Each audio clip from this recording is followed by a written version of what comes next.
keep going crazy. Okay.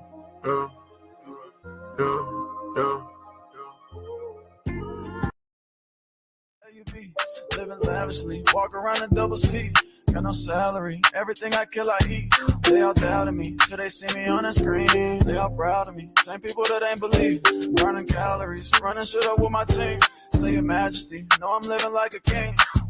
About 25 a day, that's just my daily schedule. Ain't about who doing better, cause we gon' win together. I hit another level, I had to apply the pressure. Was showing up for free, now I charge them extra. It is what it is. Hey, I saw the results, I still woke up and chased. I'm hungry for this shit, dog. I'm hungry for this shit, bro. I want the world and everything in it. I just told my girl I love her, say she loving me, but she mad at me, so she spell it L-U-V. Living lavishly, walk around in double C. Got no salary, everything I kill I eat. They all doubted me, till they see me on the screen. They all proud of me, same people that ain't believe. Burning calories, running shit up with my team. Say your majesty, know I'm living like a king. About 25 a day, that's just my daily schedule. Ain't about who doing better, cause we gon' win together. I hit another level, I had to apply the pressure. Was showing up for free, now I charge them extra. It is what it is. Hey, I saw the results, I still woke up and chased. I'm hungry for this shit, dog. I'm hungry for this shit, bro. I want the world and everything in it. I just told my girl I love her, say she loving me, but she mad at me, so she spell it L-U-V. Living lavishly, walk around in double C. Got no salary, everything I kill I eat. They all doubted me, till they see me on the screen. They all proud of me, same people that ain't believe. Burning calories, running shit up with my team. Say your majesty, know I'm living like a king. About 25 a day, that's just my daily schedule. Ain't about who doing better, cause we gon' win together. What's good, everybody? It's your boy Norris with Souls of Thought. We in this thing, man, just getting everybody some time. I'm a little bit earlier than I rescheduled the time for, so I just want to give everybody some time. Hope everybody having a blessed Labor Day weekend. Happy Sunday. Hope everybody got their word in. We had to reschedule the Sunday service, but we're going to jump back on it. Me and my boy Classic. Welcome to the chat. Joe Jet, man, 333. Got Classic chat in here, the best chat in the world, man. Thank you for joining in. We're going to be jumping in this thing today. We got some stuff to bring to you today. We really got to bring some stuff to you today. Shout out to Tez. I seen Tez, touchdown Tez in this thing early. Just wanted to say thank you to everybody that's joining. Like I said, we're going to get into some stuff today. As you see, man, I'm still repping, always repping regardless of what happens. But we're going to talk about a lot today when it comes to this college football world, man. A lot of people are calling it upset week, but I don't think it was an upset week. I think it was a very underrated, very, very overrated, not underrated, very, very overrated weekend of college football. We still got some games on today. Maybe Lenore Sellers will do his thing against Virginia Tech. See, maybe we'll have some good highlights from that. What's up, Soft Rain? Welcome to the building. Appreciate you being in here. Everybody, make sure you hit that like button. Make sure you hit the subscribe button. Make sure you share this with a friend. As you guys can see on the thumbnail title, comparison is a thief, man. We're going to talk about that this weekend for the weekend of football. I wanted to give you guys my raw and uncut thoughts about what's going on in the college football space. So we're going to start off with just some underrated. I'm not going to show any videos just yet. It's just going to be me kind of talking to you guys. Make sure you chime in the chat if you got any different opinions. As I said before, Virginia Tech and South Carolina are going live right now. The score is 7-2. Looks like they just received a safety, so 7-2 there. But we're going to start off at the top of the thing, man. The first game that started us off was August the 23rd. It was actually Iowa State and Kansas State. A lot of people thought that was a big game. I thought it was going to be a big game. But again, I wouldn't call it an upset just because Iowa was 22 and Kansas State was 17. I think that Avery Johnson will play better. I think it really hurt them when Dylan Edwards got hurt. For you guys who don't know, he was originally a Buff before he went over to Kansas State to kind of follow in his dad's footsteps. But it was a pretty decent game, 24-21. not bad, but again, a lot of hype. Uh, then you go on to the next day, the Boise State, South Florida. Everybody who was around me, I told everybody South Florida was going to be a team to watch out for this year. I've been paying attention to a lot of college football this year, even more college than NFL. South Florida, to me, wasn't an upset. Boise State wasn't going to never be the same without without Genty. Genty made the team. Like, I literally think Boise State pretty much brought back majority of their team. Ashton Genty was the only one they lost. Shout out to Kit Middens, man. Welcome to the show. He said, my only opinion is Shedeur Sanders needs to learn how to carry a clipboard. All right, man. Appreciate it. Appreciate it. Got your comment read. But we're talking college sports today, so no Shedeur today. Well, it will be some Shedeur today, but not in that fashion. And then going into Saturday, I really was hyped up for the Ohio State-Texas game. Very, very overrated. Very, very overrated. We're going to definitely get into some Arch Manning talk. Ohio State, they set y'all up for success if you're an OH fan. You're going to be ranked number 1 by the next week. You guys have one of the weakest middle school schedules in college football. OH on next matchup ain't going to be nobody until they meet number 2 ranked Penn State and probably Michigan. But Ohio State is set up for success all the way through their season. But we're gonna come back to that because we're gonna talk about Arch Manning and some things of that nature. Again, you had Penn State beating Nevada as should be. My hometown squad, Louisiana, LSU. We look very subpar. Clemson didn't look as good as either. I think it was just early season jitters. We'll see how LSU fare for the rest of the season. We don't have the big playmaking ability that we used to have down the field. When you think about the old teams with like Jamar Chase and all those guys, Odell Beckham days, all that, we don't have that big hitting power, but we'll see. Georgia, of course, supposed to beat Marshall. Oregon supposed to beat Montana State. I will tell you guys this. I was very, very impressed with Florida State. Everybody, again, who knows me, I talked to my boy Plug and all them. I told them Florida State was going to upset Alabama. It really wasn't an upset, but it was an upset in the college standards. But Florida State, man, they got something to prove. They always had weapons, but now you're going to see a little bit more with their quarterback that they have in play. Was it Castellanos? The dude rushed for 78 yards, 1 touchdown. So threw pretty well as well. So Florida State's going to be one to watch. No other big games. Arizona State did what they supposed to do. Michigan did what they're supposed to do. Florida played Long Island. SMU played East Texas. So wasn't nothing really going on. Kansas, of course, barely beat North Dakota. So that lets you know that Kansas State was no matchup for Iowa State. Hard to say that was going to be a real matchup when they come back the following week and beat North Dakota by 3 points. So the Big 12 looking very weak right now. Again, you got Oklahoma did what they supposed to do. Texas A&M did what they supposed to do. Soft Rain said still roll tide. Yeah, hang in there with them. Their quarterback play is very weak right now. I think that's going to be the talk of the season. I was very, very, very unsatisfied with the quarterback play when it comes to the season for when it came to the season for the opening season. I was very unsatisfied. I feel like the opening week of college football has been very, very overrated.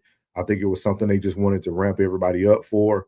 In my opinion, they're still looking for a Travis Hunter. That's why I got Travis Colorado jersey on today. And Arch is not Travis Hunter. He's not somebody who should be already recommended to be a Heisman winner. With that being said, man, we're about to jump into the nits and crannies, but I wanted to give you guys my opening day spiel on what I felt about the college football season. I felt like it was very overrated opening. You guys made it this far. We already almost 10 minutes in. Make sure you hit that like button. Make sure you leave a comment. Make sure you subscribe to the channel. We bring everything to you from sports to lifestyle to relationships. And even on Sunday service, we bring you a little word, man, from the word of the man. So we're going to hop in with the first topic of discussion. Caden Salters, for all y'all who are living under a rock, is the new is the new quarterback for the Colorado Buffs. We're going to go into some talks on some of the things that were being said from Coach Prime, and then we're going to also go into some stuff that Uncle Shay had from Nightcap along with Ocho. So we're going to start here with what he had to say about Caden Salters, and then we're going to go from there. Hi, Coach. What was kind of your main takeaway from Caden Salters' performance tonight? Caden played well. A couple of times I think he should have ran, and he threw. I don't want him to prove to us that he could throw the ball. We know he can throw the ball. We wanted you because he's a dual threat, and we want him to be a dual threat. But I don't think we lost the game because of Caden Salter by any means. He put us in a situation to win. So as you can hear there from Coach Prime, he felt that Caden Salters put them in a position to win. I think he's saying the right thing, just to not tear down the talent, tear down his emotions. Caden Salters, what's the best way to put it? Deion said it best at the beginning. They brought him there because he's a dual threat. They weren't looking for another accurate passer like Shedeur while he was in college. They weren't looking for that. Do I feel like the shoes are too big to be filled for Salters? If he doesn't play his game, I'm going to say yes. If he chooses to play his game, I will say no. I think he has a very unique game. Seeing him come from Liberty, he played very, very well. And this is why I titled today's title was "Comparison is a Thief," because right now you're feeling like my boy Classic would say, you got a relationship residue. I think you're feeling quarterback residue right now. I think a lot of people are anticipating what they seen when Shedeur was there. It's not something you're going to see. I feel like this was a great reason why I think Shedeur could have stayed another year at Colorado. A lot of people probably don't agree. I understand that he was high in the market, but if he would have stayed this year, he would have been hands down the Heisman.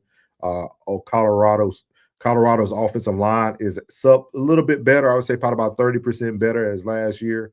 Caden Salters actually had time to throw the ball. He was able to get out of the pocket when he should have ran. He made some very errant throws. If you pay attention to it, he almost played like how Shedeur played his first game with the Cleveland Browns. A lot of overthrows, a lot of passes that should have been made, easy passes. But I think right now it's going to be a lot of comparisons to what Shedeur was able to do. I think he's going to probably bounce back next week. With that being said, he got some shoes to fill, man. We know he can throw 60 yards down the field, but those things have to be accurate. You have to do the things that need to be done when it comes to playing quarterback. And as usual, it's the first week, and you know everybody has something to say already. So we're going to start over here with Nightcap, with Shay and Ocho, and hear what they got to say about the Colorado and Georgia Tech game. Hayes King, 13 of 20, 143. He threw an interception, but it was his legs that was the difference. 19 rushes, $156, 3 rushing touchdowns. The last one, 45 yards to put them ahead with 1 minute and 7 seconds left in the ball game, and they go on the road and they defeat the Buffaloes 27-20. The first game without Shedeur Sanders and the receiver, Travis Hunter. So Colorado is under new era now. Hey, Caden Salter, I think that's his name, 17 of 28, 159, 1 touchdown. They ran the ball really well, 31 for $146, but it was Georgia Tech, 47 rushes, 300. So the biggest thing there is Colorado defense. Colorado defense started off very well, right? Started off 3 turnovers. Number 37, French, started off hot, recovered 2 turnovers. DJ McKinney at the cornerback position had an interception. At that moment, you have to capitalize when there are 3 turnovers. Colorado should have been up 21-0, if not 21-0. They scored the first time on the turnover. They could have came down, kicked a couple field goals, could at least been up 13-0, if not 16-0, just depending on, because I think they got another possession before Georgia Tech started to score. There was a lot of complaints about how they used the clock at the end, but we're going to hear a little bit more from Unc and Ocho here. And 27 yards. Ocho, Yeah. I was disgusted watching this game. I say, what about gap integrity? What about contain? Georgia Tech has run the football since I was a kid. Even when they had Megatron, they ran the damn football. When they had Demarius Thomas, they ran the football. Georgia Tech runs the football. It's like if you play the Naval Academy or Army. You know they're going to run the football, Ocho. I'm like, Livingston, are you going to make any adjustment? Guys, what is your responsibility? What about your gap integrity? What about your contained responsibility? I'm like, this is utterly ridiculous. And quarterback, Salter, bro, you missed entirely too many throws. He missed entirely too many throws, Ocho. And number 20 got a nice set of hands on him, the running back. Bro, he wide open, and I hate when quarterbacks do this, Ocho. When you miss a throw, you go to the running back or you go to the wide receiver. I want you. No, bro, I was right there. That was one of the biggest complaints I had. Caden Salter shows a lot of emotions. A lot of emotions at the quarterback position are not always healthy, isn't always good for the squad, because a lot of teams, once they see the quarterback kind of get up or get animated, it affects everybody, right? You're telling somebody they should have ran a different route, things of that nature. That's one thing. Again, comparison is the thief, right? Shedeur was very good. Even when he was getting sacked 5 times a game, he was never down. He was never defeated. He never lost his smile. He never lost his mojo. Caden Salters has to understand that you're on a different stage and a bigger stage of football now. Everything you do will be seen. You're not at liberty no more. You're not able to be overly emotional. You have to go out there and play the quarterback position and be the leader.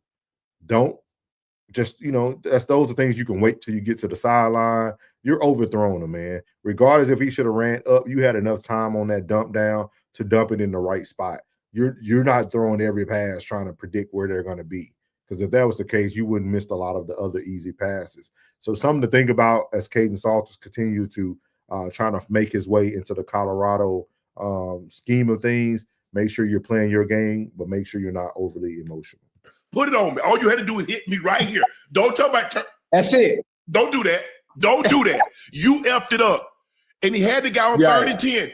He missed entirely too many throws. But their defense let him down tonight. You can't let somebody come into your building and run the ball 47 times for 320 yards. Hold on. Let me see. Hold on. Before you go, Ocho, let me see what. Yes, sir. See if I want to see. No, I want to go back.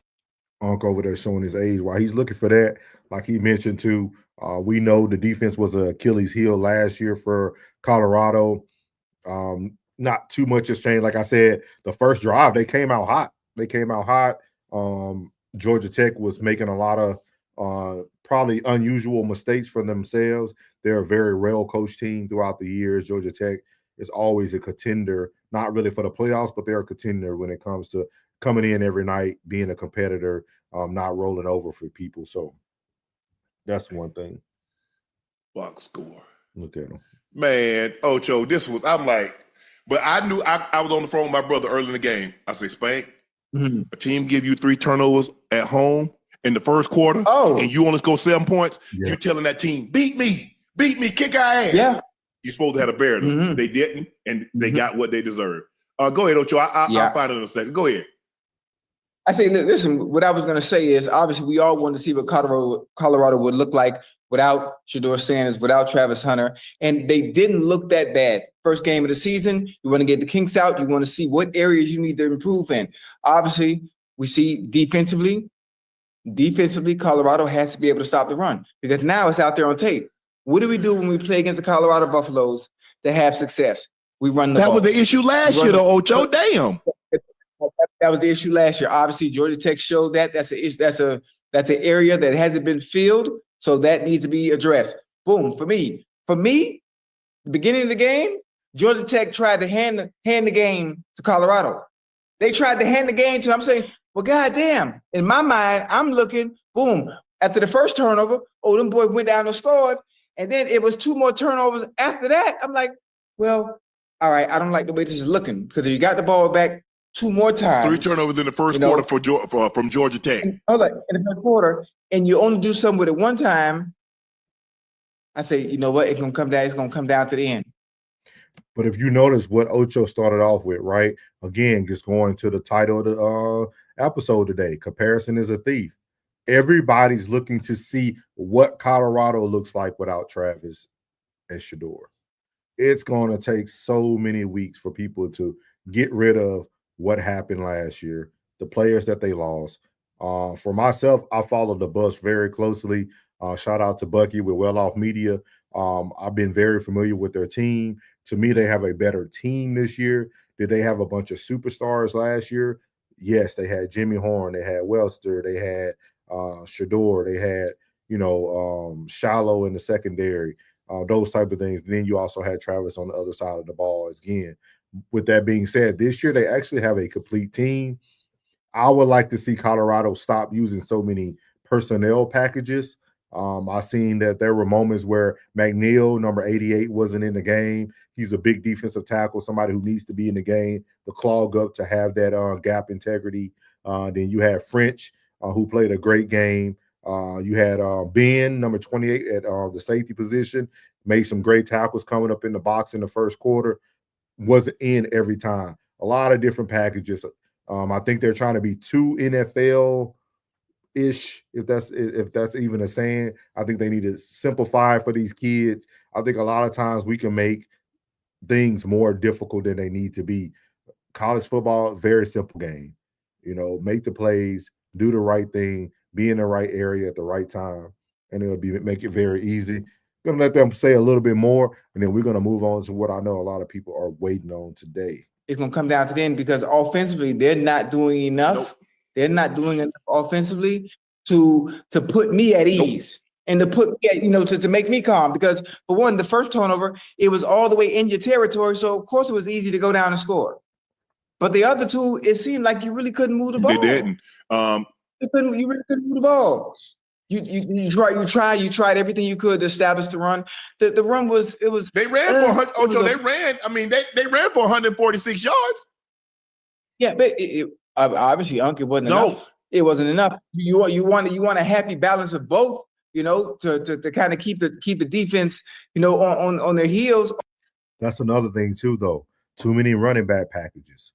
One moment, number 20 is in. Then the next moment, number 26, Mitchell is in. And then the next moment, Welch is in at 29. Too many running backs coming through there. Pick a hot hand, man. Stick with a hot hand. This is college. This ain't the NFL. Stick with a hot hand. Make football easy. Number 20 seems like he had Mitchell. I think Mitchell is 20 or 29, but number 20 has a great mix. A great mix of can catch the ball out the backfield, runs very physical downhill. I want to say number 20 was from Longview, Texas. When we looked them up, I'll have to look up their roster. With that being said, got to keep it real simple. Doing too much, too many different packages, too much going on. Sometimes we just need to simplify the game, make it very easy for the kids to understand what they need to do. You can be doing too much, and I think that's what happened with the Buffs. They got Marshall Faulk there now as the running back position coach. Let me see here. I want to give you guys the correct information.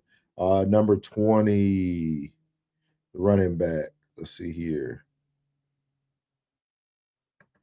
Yeah, number 20, DeKalen Taylor. Was from he's from Longview, Texas. Has a pretty decent career. He played at a few schools. In this game, he only had 2 rushing yards when it comes to rushing attempts, but he did very good at catching the ball outside, out of the backfield. But they just kept switching him around, man. He had 1 yard. Let's see what the other running backs did, because for them to have that many yards, let's see who really set the tone for them. Let's see here. Let's see, Welch.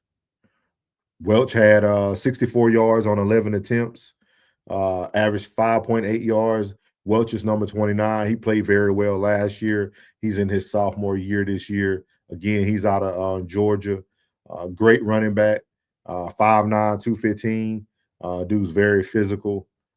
Again, stay with your steady hand. If he's your steady hand, that's 64 yards for him out of the backfield. Why not stay with that? Why not stay with what's working? They have a bunch of running backs on the roster, actually. Let's see here. Number 20, 29. And I think who else was in there? That looks like it. I wonder who else got the other rushing yards for them. But yeah, it looks like Welch was the hot hand. Stick with Welch. Stick with what goes. Shout out to Dank. Is it Firesen? He said, "Go Noles." Hey, yeah, I called the upset with Florida State beating Oklahoma. Man, I think Florida State looked the best out of every college team I have seen this weekend. Florida State, to me, looks like what they're advertised as. I think a lot of people had them underrated just because they were looking at the season beforehand, but they had a lot of players come back. They got a quarterback who can play the position. Like I said at the opening thing, I think Florida State is going to definitely be a team to watch. But my underdog for the season is going to be the University of Southern Florida, USF. I called their upset against Boise. I think they're going to be very good this year. I think they're going to surprise a lot of people when it comes to the college football season. But as you see there, Caden Salters, Dion said he was satisfied. He felt like Caden put them in a positive position. He's the coach. He knows what he wants to see. So that's good on that. You know, I think he's staying positive so that the leader of the team can stay positive. But now we got to move on to, the topic at hand, man. Arch Manning, is it too soon to judge? Is it too soon to judge? I want to start off with actually showing you guys a quick little video over here from TikTok. This is a reaction of Peyton and Eli Manning watching Arch throw his interception against Ohio State. So here we go. A clip of Peyton and Eli watching the Arch Manning interception. Manning, he'll throw it this time. It's intercepted. Matthews Jr. Here's a clip of Peyton and Eli watching the Arch Manning interception. Manning, he'll throw it this time. It's intercepted. Matthews Jr. So as you see there, you had the Manning family watching the game very closely. I feel like we have to really talk about this. I think this is a topic that needs to be talked about. I don't know how we took a young man from a 2A division high school team, move on to Texas last year, kind of play in and out, and then he is the anticipated Heisman winner for the next year.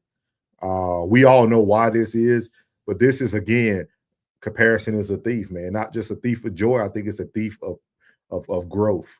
I think Arch Manning is struggling just because it's a lot of pressure on this young man. A lot of pressure with the last name being Manning. We all know about Peyton. We all know about Eli, his grandfather, Archie. He's named after him, Arch.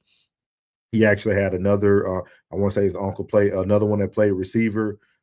So just something to think about. I don't know how this young man went to a Heisman candidate without no one seeing him play consistently. Crazy. I don't know how Texas came out to be the #1 ranked team in the country. Again, Ohio State beat them last year. Ohio State came back with Jeremiah Smith. They also came back with a lot of other offensive weapons. Their quarterback got to get his stuff together. With that being said, Ohio State should have probably been ranked #1. If not, put Penn State there instead of #2. I feel like this is something that people are trying to plug and play. We always talk about plants in the music industry. I think this is possibly a plant in college football. I feel like this is one of the weakest quarterback college football seasons I have seen so far in a long, long time. Ohio State, with the weapons y'all have, you should be lighting up the scoreboard, averaging 40 a game easily. How Florida State looked it out there, that's how I expect Ohio to look. Texas, again, had to rebuild. They lost a lot of people, man. I don't know if you guys paid attention to the draft. Texas lost a lot of stars, man. It wasn't no game, but they gave Archie that. But again, we're gonna see. With that being said, we're gonna go back over to Nightcap, man. Nightcap had Johnny Manziel on, who gave his opinion as well. So we're gonna look into some of this content, see what they have to say. Shout out to Unc and Shay again and Nightcap, using them because they're well known. Also, I think it's very unique to hear what people have to say early in the season. These are things I said even before the season started, but we'll see how long they stay on their train of this. So let's see. A very underwhelming day for a player some has pegged as the number one pick in the 2026 NFL draft. Johnny, is this a sign of things to come, or are we just saying it's just one star? Hey, let's not make too much of it. I mean, listen, I think as a player, like this is one of the things you start early in the season. I was talking to Jake Spavital, who was my offensive coordinator my second year. He plays at Baylor. I'm talking to him about the game the night before, and he's just like, fuck, man, we can't run the ball. And there's certain things early on in the season where you need more reps and more game reps and more live speed reps. And this is something that's always been a question with Arch, which is, has he played enough? Has he got enough reps enough to be able to come into a game like this and be prepared and ready to go? And today, it didn't look that way. I think as you saw their nice drive they had in the fourth quarter where they went down and scored, he has that capability, right? But like to do it from the first snap all the way throughout the game and be consistent with it, this isn't Louisiana Monroe. This isn't the teams he's popped in last year and played against. Like, this is the defending, reigning, really good Ohio State football team. Like, you're not that red dot that he said that they were swinging at everybody else. That motherfucker must be broken or something, because that did not look like the number one team in the country today at all. And it was an all-time quote. I'm cool for it, but if you're going to walk out like that with the gap, you better back it up. Yeah, and the thing is, look, everybody keeps saying that he's a generation. Bruh, we've got to stop with this generational stuff. And before he goes into his rant, this is what I was talking about. And all I could think about all weekend was the comparison. College football is dying because of comparisons and projections. Let me say that again. College football is dying because of comparison and projections. First of all, we're projecting these kids right out of high school to be the top receiver, the top quarterback, These kids are playing high school football where they're 6'2", 6'3", and you watch their film and they're playing against a bunch of Catholic school boys who are averaging 5'7", 110 pounds. Like they're running over teams that don't matter. Same thing with Arch Manning. Arch Manning, for anybody who knows division play, Arch Manning played in 2A. The smaller the number in front of the A, the smaller the school, the smaller the district. He didn't come from, he's out here in Texas. He didn't come out here where, Q for 6 that played for Colorado, Gibson, running the receiver, number 15. He played at North Crowley, where they won. I want to say they're 5A or 6A. They won the championship last year. They played against big schools. Not saying that Arch didn't play well in high school, but when you're in 2A, man, 2A is small. You're talking about schools that have 500 to 600 kids total in their whole school. Small little country schools out in Texas that nobody knows about. So it's one of those things. But I think, like Shay said, we have to stop giving people this generational talent. Generational talents are people like Travis Hunter. Generational talents are people going to be Jeremiah Smith if we can get a quarterback to throw him the ball. Ashton Genty was a generational talent. You're not going to see too many running backs do what he did in college anymore. Let's see who else. When you think about other people, those are like the LeBron James and those type of people. Those people were generational talents, things that you won't see for another decade or so. But we're giving people appreciate that correction, Pedro. Thank you, Pedro. Pedro said Arch played at Newman in Louisiana. Yeah, Pedro, correct me if I'm wrong. That was 2A though, right? So let me know. Shout out to Pedro. Thank you for the update, man, that he played in Louisiana. Thank you for that information, man, for sure. Joe Jet said people want to jump out in front of others with the hot take, and if they're right on one or maybe even two, they'll build their reputation on that prediction. That's big facts. That's big fact. Yeah, he said smaller than big schools, and yeah, thank you, Pedro. Shout out Pedro, man. Thank you for that. I knew he came from 2A. I don't know why I kept thinking about Texas.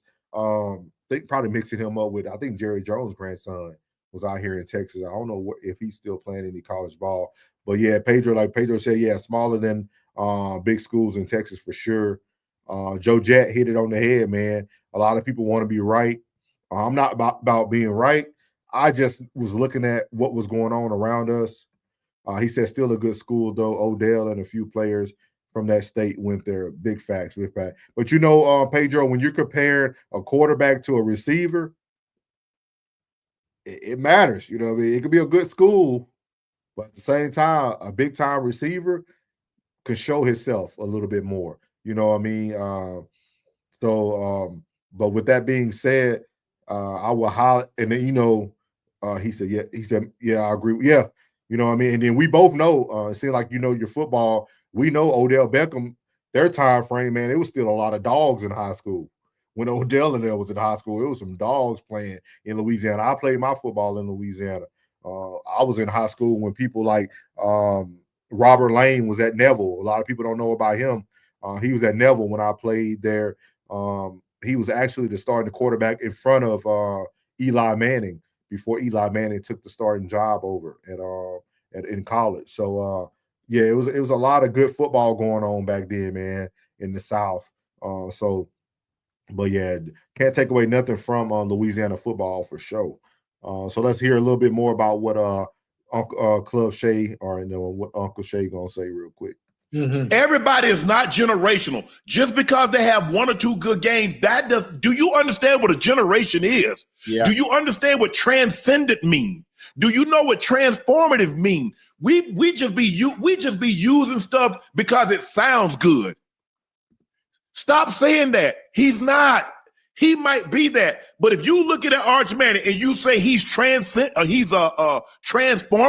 he's generational, you're lying. He's not. Because guess what? They shut down the run, and then it's like, okay, go win the game. And like you said, Johnny, the thing what happened is that when Ewers were hurt last year and he's playing substandard teams and he looked really good. Well, they should go to Arch. They should go to Arch. They should go to Arch, bro. But when you go step up at Ohio State and you face the Texans and you face the Alabamas, no, bro, that's not good enough. Mm-hmm. That's not good enough. And he's going to have to be much better because if you looked at him in his starts, and when he's had to step up in competition, if you can look at him and say, well, he's generational, we've got different definitions of what generational is. Go ahead, Ocho. Listen, I mean, this is part of the media's fault, honestly. This is part of the media's fault in crowning him a generational talent, crowning him the next big thing. Obviously, because some of the games he played in last year, he looked decent when he came in, when Ewers went down and was hurt. But Pedro said, I was tired of Arch Glaze and let him earn it. Yeah. I mean, he said Underwood looked better. Yeah. But you know what, Pedro? You seen all them commercials Arch in. Arch got more commercial than Baker Mayfield had in Cleveland, Tony Romo had in Dallas. That boy in Viore commercials. He in Warby Glasses commercials. This is all for content creation. I'm not sponsored by any of them. I'm not judging any of them. But that whole broadcast was about showing every commercial that he was in. You know what I mean? And I'm going to tell you this. People aren't going to want to believe this. Two things happen with Ohio State winning. First thing is this. If Ohio State wins out, because I'm sure they're going to move up to at least number 2, if not number 1, if Penn State don't move up. With that being said, we all know Ohio State has one of the weakest schedules, period. It just falls that way. They go play people like Youngstown State. Now they'll go play some these schools that nobody even heard of. Toledo, all the stuff that they're going to put up 60 points a day, right? So they can remain number one. But let's say hypothetically, because I feel that there are sports plants just like there are industry plants for movies and music. Let's say Arch had a bad outing, right? He didn't get blowed out, but he had a bad outing. I feel like if Arch and them can win games, everybody's going to say what at the end of the season? Man, we got to put them pretty high up there. They're going to make playoffs, man. They only lost to Ohio State, who's ranked number one in the country. See, all this stuff is set up for success for him, regardless. Regardless how we want to look at college football, this is still set up for Arch to win. Arch just got to go out here and win. I'm calling it today. I told everybody. I think they play University of Texas, El Paso, UTEP next week. I think Texas or UTEP is going to upset Texas. Because people don't understand what it feels like to have a quarterback that has a target on his back. And all this game showed was, hey, is he really as good as they say he is? Should we just put more pressure on him every week? But let's say if Archie goes through and he wins the next 5 to 6 games, right? It's going to put Texas right back up in the top 5, top 10. Because all everybody's going to keep saying is, well, his only loss was to who? The number one Ohio State. Number one Ohio. Like, that's what the narrative is going to be. This stuff all is planned for a certain reason. Trust me. Trust me. Just watch and see. It's too much money invested in Arch for him to fail. Money moves the needle, man. Money moves the needle. We keep talking about comparison is the thief. Shedeur Sanders is a Nike athlete. It's too much money invested behind him, regardless of what people want to say. Something's going to move the needle. You know what I mean? Soft Rain said it seems like those commercials were filmed on the same. Same day, same outfits, everything. Yeah, Joe Jet 333. You already know we on target with it, man. This stuff is set up for success. For the right people are going to be put up. You know what I mean? Arch is going to come back. He's going to have a. You know what? While we talk, let me see. Appreciate Pedro. I appreciate Soft Rain. Appreciate Joe Jet. Y'all make this much more fun. Cortez must be busy. I know he was in the chat early, but I want to bring up Texas schedule, man. Let's see what Texas schedule looks like for the remainder of the season, man. Let's look at these Texas Longhorns, man. So the remainder of their season, man. So matter of fact, their second game is San Jose State. They should win that one. Then they go in the following week against UTEP. I'm calling that UTEP is going to upset Texas. That's my opinion. Then they go into Sam Houston. I don't know if you guys watch Sam Houston, but Sam Houston got obliterated by ULV. They should win that one. Then October the 4th, they go into Florida. At Gainesville. That's going to be a big game. Because at that time, depending on, let's say if they don't lose another game, Ohio State was number 3. Maybe Texas falls to number 3. They're going to go into Florida. If Florida could continue to win, Lagway looked amazing, but it was against a sorry team, so it's hard to judge. Let's say they go in, they might be ranked number 3 or 4 going against Florida, ranked in the top 10. So you got that right there. Then the next week, Arch goes into, Oklahoma comes to Arch in Texas. So you got Arch going against Oklahoma. I'm telling y'all, this stuff is for him to just stay where he needs to stay. If he can upset, it probably won't even be an upset, man. If they beat Florida, I'm telling y'all, this boy is planted in the NCAA. Kentucky, that's a 50-50. Kentucky always tough regardless of what their roster looks like. They got Mississippi State, Vanderbilt. Vanderbilt, again, another team to watch out for as always, just because they don't fold, they don't fall. They got Georgia, November the 15th, Arkansas, and Texas A&M. So Arch should come in, let's say worst case scenario, he's 0-1 right now. Let's say he'll be 1-1. I'm still calling that UTEP. I'm going to say he's going to be 1-2. He's gonna kill Sam Houston. He'll be 2-2. They might upset Florida. He'll be 3-2. Going Oklahoma, who knows? Let's say he wins, he'll be 4-2. At that point, walking into Kentucky at 4-2, with it long as that UTEP upset might get them messed up, but who knows?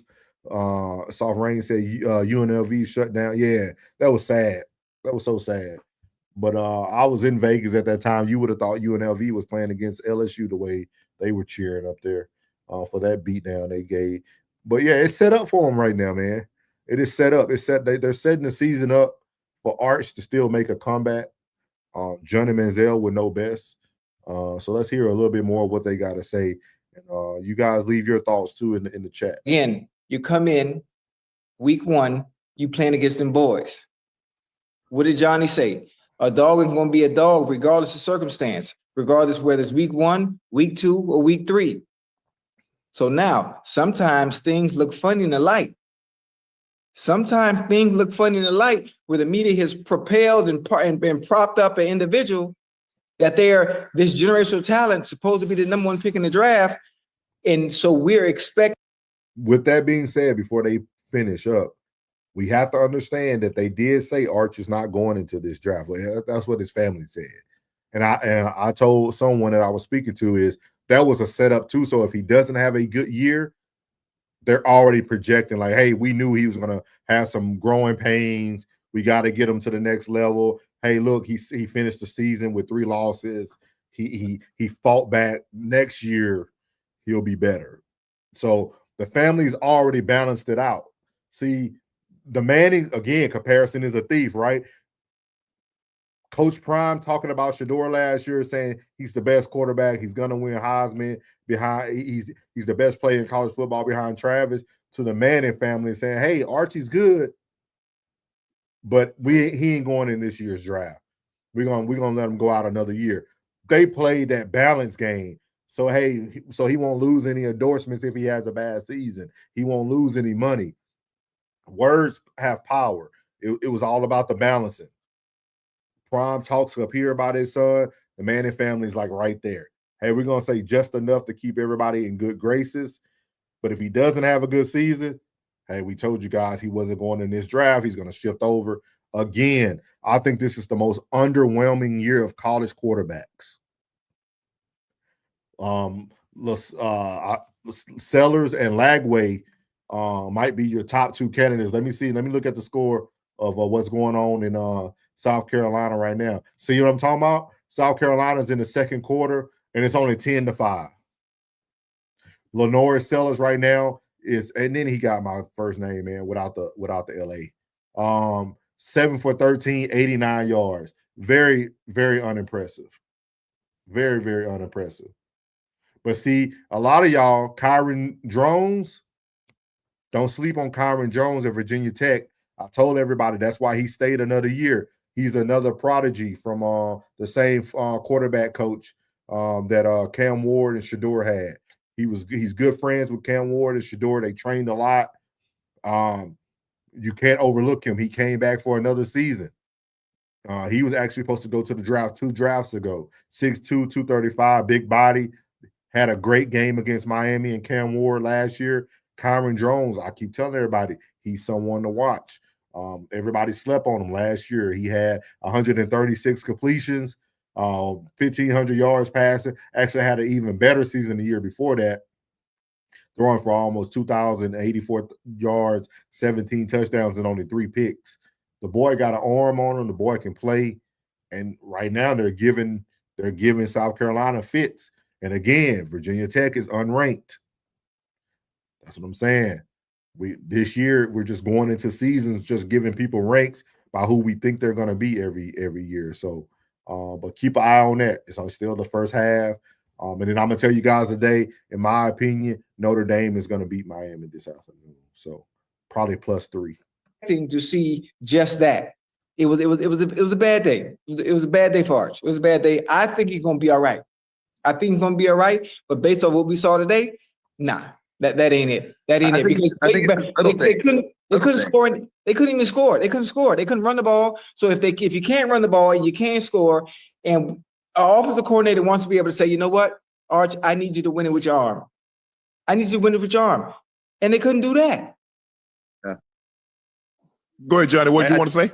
I think if like for football guys, especially you guys playing, tight end receiver position, one of the first things you ever do is just mesh, right? Texas runs a lot of mesh throughout this game, and they're just those little, for a quarterback, just easy little throws, completions to get the offense rolling, just pitch and catch type of stuff. There were just so many times throughout the game where he's just a little off balance. Like these are the ones where you step, you cut them off, you lead them on right in front, easy pitch and catch, confidence boosters that Texas didn't really have throughout the day. And when you get stagnant and you're sitting there late in the third quarter, fourth quarter, you have no points on the board, you keep coming back to the sideline, taking your helmet off, and you're like, damn, we can't get anything going.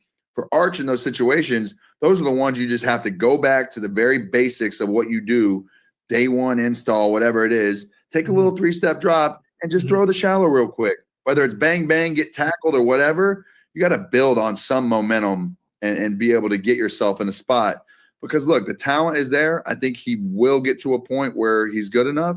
And this is the thing that we've said all season. The media puts a lot of hype on him. It's his turn. You have the chance in every opportunity you want. Everybody watching, all eyes are on you. Go do it. So one game is not make or break, but it's a. And y'all see that terminology they're using now? One game is not make or break. They don't say that about other quarterbacks. Y'all just said this guy had a piss poor performance. Think about that. Y'all said he had a piss poor performance. And y'all still are saying, but he could bounce back from it. He could bounce back, but which one is it? Because if he's not a generational talent, if he had a piss poor outing, what is it? Is he going to shake back or not? It's a true test of where Texas is, and they are not the number one team in the country. That's for sure. Yeah. You wanted to go ahead, Ocho. No, I was going to say one more thing. It's really small. It's really small. Just watching the game with Archie Manning today, obviously, the receivers over there in Texas, it's supposed to be some boys over there. It's supposed to be some dogs over there. It's supposed to be one of the plays early in the game where Arch threw an interception, and I'm looking, they got the bunt split, right? They got the bunt split, and the receiver, he got the 7 route. He got the 7 route, but the goddamn corner stand way upfield, he's staying high on his inside shoulder. So the first thing you do, I'm like, well, what is the receiver doing? Man, just break it off and run it like it off. So now, as you see again, they start off one way, but they got to shift the narrative so they don't sound like they're bashing Arch. Now they're blaming the receivers for the routes. They're blaming, like, this stuff is crazy, man. You just got to pay attention to this whole thing and really see what's going on here. Again, I think it's one of those things. I'm gonna move a little bit forward and see what else they had to say towards the end. Guys, when they swimming, they put the water on their body. They want to. I mean, his uncle was a generational talent, the one at Tennessee. Cam Newton was generational. Mm-hmm. We didn't. Oh man, Cam. Oh, he played Alabama or he played LSU. We didn't make no excuses for Cam. Y'all, I haven't watched this whole thing. I can't make it up. That's what I was just saying. You can't make excuses for people who are supposed to be generational talents. We had no grace for Shedeur Sanders. Comparison is a thief. Period. And it'll take away your joy. We have to stop labeling people generational talents and letting these kids play. They're kids, man. Let them play. Let them pan out. But again, I think this is going to be the most underwhelming year of quarterback play. We didn't make no excuses for Peyton. But now we want to make excuses. Because remember when Peyton couldn't beat Florida? We made no excuses. So we're not going to make no excuses now. He's going to have to play better in order for Texas to get to where they want to go. He will have to play better. Johnny, let me ask you this. Do you think with Patricia orchestrating that offense, Jeremiah Smith, Ocho they did a great job of covering him. You can see the frustration at the start of the bill. Yeah. They're going to put 3 guys on him. Do you think they should be title favorites again to repeat, Johnny, Ohio State? Yeah, I think so. I think you're going to see that the way they're going to defend Jeremiah Smith all year, you're going to get a lot of that. He's going to be extremely frustrated, but at the same time, that should let wide receiver 2, wide receiver 3, and even a running back out of that team be foaming at the mouth for the opportunities they're going to have at the backside of some of these plays and some of these schemes. Because as they go on, I think Ohio State is extremely well coached. And Patricia leading that defense, I think it's exactly what you said. Having a guy who's been in the NFL for so long, being able to come back and do this at the college level, should be able to put in some different some different looks. Like, he's sitting there watching film, and it's such a different look from everything that he's accustomed to in the past. So as you can see there, we'll wrap it up there on their commentary. As you can see, I think the biggest conclusion is Arch is not what they're saying. Shout out to Joe J. He said, yeah, there's levels, generational talent, elite, very good, good. Some guys are just good with hype and hope. Yeah, I agree. And I don't want to take away from probably see, I'm the type of person, I like to judge people too by their actual mechanics, their how do they look at the quarterback position? Because a lot of times some quarterbacks can be paired in the wrong system, but it doesn't mean that they're not good quarterbacks. They just are in the wrong system, or maybe they got to get play calling that fits a little bit more with the style of the quarterback. But I will say at this moment, I will agree with you. Arch is in that good with some hype. There's a lot of money behind him, and money pushes the needle. Period, point blank. As you heard Manziel say, the whole crew on Nightcap say, Ohio State, it looks like the favorite, right? With the coaching staff, with Day coming there back, Patricia at the defensive coordinator, Jeremiah Smith didn't get a chance to go off yet. The potential is still there for Ohio State to be that team, but I still feel like you got to look out for Florida State. People don't want to believe me. I think USF is going to make a run this year. I don't know why. I feel like they're going to make a run this year. And it's just going to be something to talk about. I think tonight, watching Clemson and Notre Dame is going to, not Clemson, Notre Dame and Miami is going to give you a real look at who possibly could be another contender for the title. Could Notre Dame go back for a second time? We'll see tonight. They running back came back. They also have their coach is solid, so we'll see. We have to remember, old boy went from Georgia to Miami, so Georgia's old quarterback is now the quarterback for Miami. So we'll see how he looks on his first night out with Miami. He got some big shoes to fill again. Is he going to be compared to Cam Ward? Is the Miami team going to be looking for what they had for a whole year with Cam Ward? Who knows? They lost some star receivers in Recepio or Respiro, however you say it, his name, from Miami. So just something to think about. But I just wanted to come on here and give my raw and uncut thoughts. I know tomorrow you will see a lot of big TV back on. They'll be able to give their thoughts. I would definitely say check out Coach JB and Big Smitty show in the morning at 8 p.m. Central Standard Time, depending on where you're located. Great show, great 3 hours. I'm sure they're going to give a lot of good content. Pedro said, if Dante Moore plays well, I like Oregon. Yeah. Oregon always is going to be one of those programs too that stays in the hunt.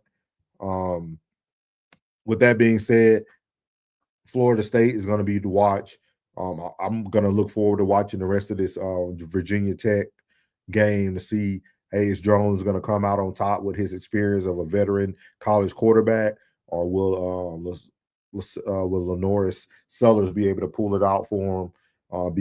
He's a very mobile quarterback. That's another thing too. I think everybody's looking for these dual threat quarterbacks, and I think sometimes they allow their legs to be ahead of their arm. They throw when they shouldn't throw, and then they run when they shouldn't run. That's another thing too. Texas, stop trying to use Arch as a running threat. Stop trying to use Arch as a running threat. Please stop. And he said Penn State had the most of their weapons. Yeah, they did. That's why I said it's weird because they're ranked number 2. They possibly could move up to 1, and Ohio State might move up behind them. That might be that 1-2 matchup that we see later in the season. Because, again, Penn State is always coached well. They just can't get over that late season hump. It's something about Penn State once it's time to get over that late season hump, man. They can't do it. And the coach The coach is decent. The team is always strong. Defense is always strong. I look forward to see who's going to be their next defensive star. They always have a defensive star emerge every year for Penn State. Pedro, man, we're going to have you on one day, man, if you ever are free. I love having different people on to hear their opinions, their thought processes. It seems like you know a lot about the college game. I'm definitely looking forward to the remainder of the season. But NFL starts this Thursday. My Cowboys play Philly first. Yes, I'm a Cowboys fan. Will remain a Cowboys fan, regardless of what you want to say. And then that's the last thing I wanted to talk about, though. I just wanted to give my opening opinions of what I felt the opening week of college football has looked like so far. I feel like it's been very subpar. I feel like we're starting to really hype up people before we even allow them to play. I wonder, will college ever go to a non-ranking system for opening week? Start off, nobody's ranked. Look at the highlights, look at the teams, look at the play, and then rank them after week one. I wonder how that would go. Wonder how that would look without people being ranked.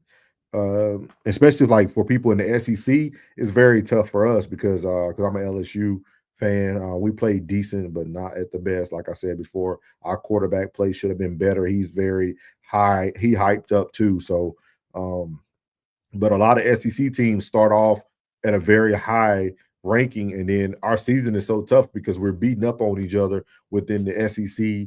Same thing sometimes in the ACC, depending on who's in it that year. And then the rankings start to get very messed up and just unwavered at a certain point where you can't come back from it. And then a lot of these what you call it, Big Ten teams and things of that nature start to take over the rankings just because the SEC and ACC beats up on each other. So just something to think about there, man. But I want to tell everybody thank you for your time today. Like I said, I want to be the first one to give my opinions and thoughts before all of the huge commentators. Make sure you hit that like button. Make sure you share this with a friend. If you haven't already subscribed, make sure you subscribe, man. Like I said, we drop more than just sports. We talk about lifestyle, relationships. We usually do Sunday service with my boy Classic Codes, where we talk about God and the Word and what the life looks like today. We're going to try to go live tonight with No Middleman podcast, myself, Uncle Plug, and Soft Rain. We're going to try to go live tonight and talk about some things just to get ahead of the holiday break. But we will be live on Monday, Tuesday, and Wednesday as normal, 8:15 p.m. Central Standard Time. Make sure you guys catch my boy Classic Codes. He always does a sports segment along with his normal show. He's normally on now around 2 to 3 p.m. Central Standard Time for those that are looking to look at his content. Also, shout out to Tez. He has his show called Tez Down, almost like Touchdown, but it's Tez Down. He has a show that he's doing now. Make sure you check out Conversations with Soft Rain. She's in the chat. Shout out to her. Make sure you check out her content for the ladies. And then shout out to Joe Jet for always supporting, man, myself and Classic Codes, man. Yeah, like Soft Rain said, No Middleman panel, come check us out. We should be live tonight if everything stays the same. Try to get on about 8:30 to 9 o'clock. And talk about some lifestyle stuff, and stuff of that nature. We'd like to talk about the Micah Parsons trade as well, with the Cowboys trading him over to the Packers. With that said, man, I appreciate everybody who tuned in today. Thank you for your support. Make sure you share this with a friend. And if you ever want to come up, let me know in the chat, man. I'm always willing to drop the link so you can talk about your team, talk about your opinion about what I've talked about. This is a platform where we open to everyone to give their opinion, man. But like I leave every episode, God loves you, which is most importantly. I love you. You're beautiful, and your boy's out. Let go. What's good, my Souls of Thought family? It's your boy Norris, and I want to tell you before you leave this video today, I thank you from the bottom of my heart. And if you haven't already, make sure you leave a comment, hit the like button, share this content, and make sure you hit that subscribe button as well. But as I leave every video, God loves you, which is most importantly. I love you. You're beautiful, and your boy's out. Let go.